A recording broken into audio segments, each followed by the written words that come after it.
வணக்கம் மக்களே. முன்னால் போன பஸ்ஸு பாருங்கள் எந்த அளவுக்கு ஒரு ஆக்சிடென்ட் ஆகிருக்கு. நேஷனல் டிராவல்ஸ் அந்த ப்ரைவேட் பஸ் தாங்க இது. டிரைவர் வந்து தூக்க கலக்கத்தில் விட்டுருக்காருன்னு நினைக்கிறேன்.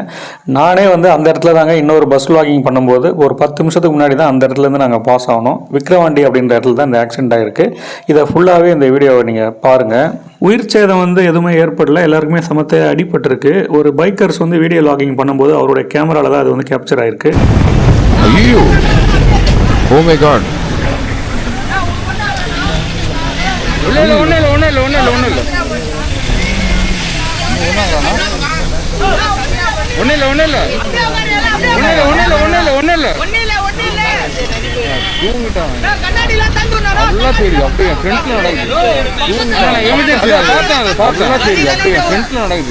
டிரைவர் வந்து தூக்கத்தில் தான் இந்த ஆக்சிடென்ட்டை பண்ணியிருக்காரு அப்படின்னு சொல்கிறாங்க. ஆனால் நல்லா கேளுங்க, தூக்கமாக இருக்கட்டும் இல்லை வேறு எதனா பிரச்சனையாக கூட இருக்கட்டும், ஆனால் முழு பொறுப்பும் டிரைவரையும் அந்த டிராவல்ஸோடைய மொத்த ரெஸ்பான்சிபிலிட்டியுமே அந்த மேனேஜ்மெண்ட்டை தாங்க செய்கிறோம். ஏன்னா மக்களோட உயிருங்க, இது சாதாரண விஷயம் கிடையாது.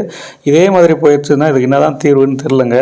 நீங்களே சொல்லுங்கள் மக்களே. பார்த்து இரவு நேரத்தில் பார்த்து பிரயாணம் பண்ணுங்கள். நன்றி, வணக்கம்.